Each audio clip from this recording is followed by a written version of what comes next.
Biz bir neçə ildir ki, özünü məşğulluq proqramı ilə məşğuluq, əgər belə demək mümkündürsə və 100 mindən çox insan əhatə olunub.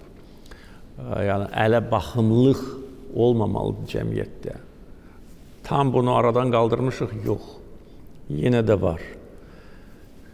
İş yerləri yaradılır, o cümlədən Qarabağ və Şərqi Zəngəzurda böyük tikinti meydançasıdır. Yəni, işləmək istəyən özü üçün Azərbaycanda iş tapa bilər. Ya inşaatda, ya kənd təsərrüfatında, ya başqa sahələrdə. İşsizlik aşağı səviyyədədir, ancaq işsizlər var və bu hər bir ölkədə var.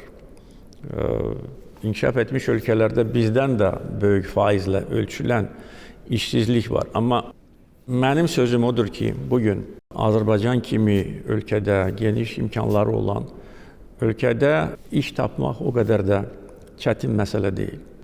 Sadəcə olaraq bəziləri bəlkə də onlara təklif olunan işlərlə razı deyirlər, ona görə iş axtarmağa davam edirlər. Özünü məşğulluq proqramı işsizliyin böyük hissəsini faktiki olaraq aradan qaldırır və bu insanlara verilən vasitələrlə onlar öz ailə büdcələrini təmin edə bilərlər.